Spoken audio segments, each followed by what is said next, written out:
can Eminem be considered the greatest rapper of all time, or is that put in jeopardy because he's white? You agree with Dr. Umar on this? I think that most hip hop heads would put Eminem as one of the greats. One of, for sure, yeah. Yeah. I'm not giving him the top spot. Yeah, I mean, it comes down to personal preference, Right. But in terms of the overall skill level of what he does, his catalog, the number of people he pulls in, imagine him doing a show. Right.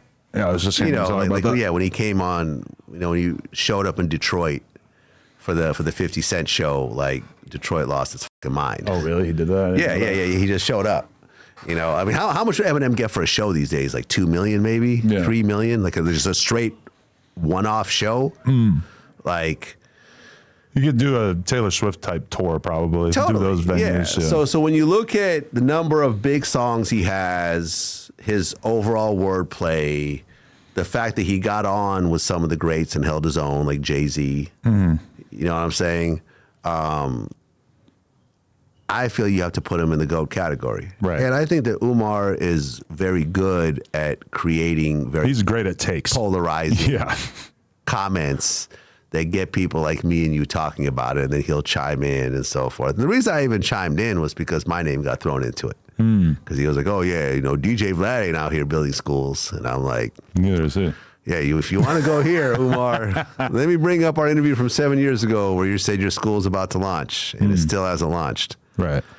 So no, I'm not building schools. I'm also not taking people's money to build these schools that still hasn't launched. Right. So that was my response to Umar, and it is what it is. I mean, Umar, the thing about getting popularity in the space that we're in is that it only really works when you have very extreme views.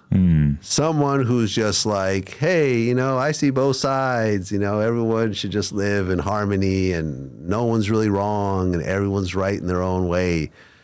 You never hear of people like this, but the guy that says Eminem can't be hip hop, can't be a great because he's white, that will get a certain type of push because that'll get a certain level of debate.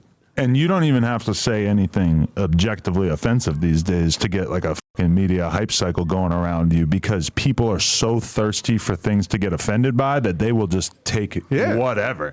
Because the other day I was on here and I was talking about a friend of mine who briefly spent some time being a coyote. So basically he would drive down to the American-Mexican border and he would pick up migrants. And like he would get down there to the border, whatever, dial a phone number or text a phone number, and then 3 fucking Mexican dudes would run out of a bush and jump into the back seat of his car, and he would have to drive them back to LA and drop them off at like a safe house. And he would get paid like $1,000 per guy that he was able to bring back. Not saying that I support this sort of behavior, obviously not a great idea. But in the context of saying this, I referred to these guys as dirty. I mean, they've been traveling on foot, no sleep, no water, no showers for days. I called them dirty. And I saw a bunch of like super thirsty podcasters trying to turn this into a racist thing. Yeah. And I'm just looking at it like, you're not going to build a real strong fan base if the fans can tell that you're just making shit up. And that you're just pretending to be offended by things that aren't offensive. There's so many YouTube channels that really get most of their views by creating anti-Vlad videos. It's actually kind of amusing. And it's like, all right, this is how y'all gonna make your money. That's cool. I won't end up on this show, but that's cool. Yeah, podcast criticism and commentary is like it's a whole thing. It's a growing genre. It's a growing genre. Yeah, I mean, there's a lot of good size. Look at academics. He's kind of the king of that, right? I mean, in our space, he just basically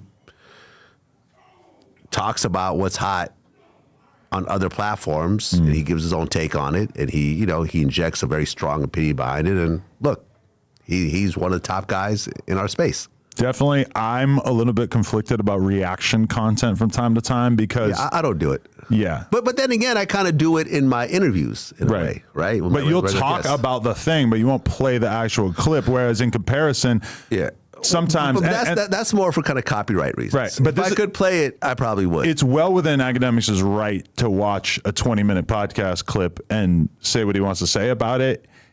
It doesn't necessarily. I think in the long run, some of that stuff is going to be. I don't know. I don't know if the platforms actually have the ability to kind of like limit some of it. But like there are other streamers and podcasters that I don't think you know about who this is all they do. They sit on stream for 8 hours and they watch TV. They watch other people's interviews and they talk about it in such a limited fashion. To be fair, academics has like actual takes and like thoughts on shit. Yeah. But there's been times where I did an interview and it got 50,000 views, and then I see a clip of somebody reacting to it and it has 500,000 views, and I'm kind of like, yeah. So why am I doing this again? Why are you doing? Yeah, man. That's why I feel like there has to be. It's very Wild West still. Yeah. After all these years of YouTube, this is now whatever, 16, 17, 18 years, because it was around before it was monetized. Mm-hmm. You would think that someone would come in and basically financially clean this up.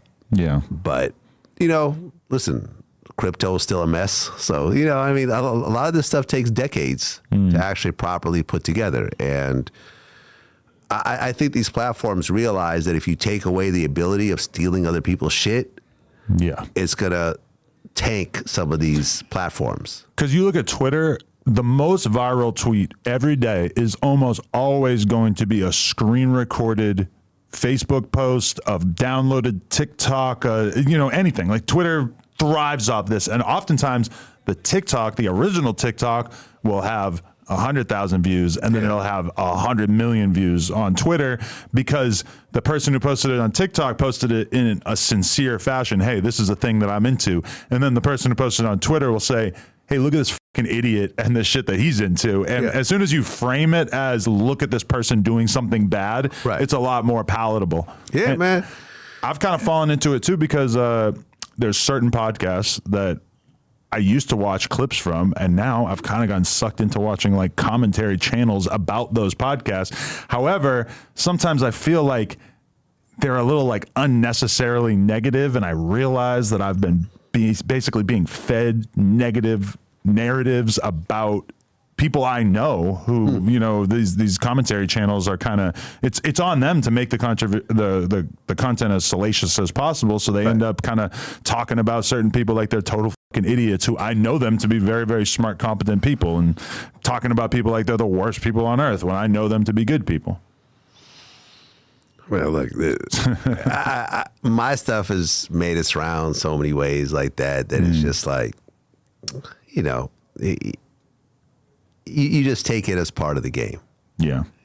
But as long as you're creating the dope, I feel like if you're creating like the dope shit, it will make its rounds. You know what I'm saying? And ultimately you will benefit from it in the long run.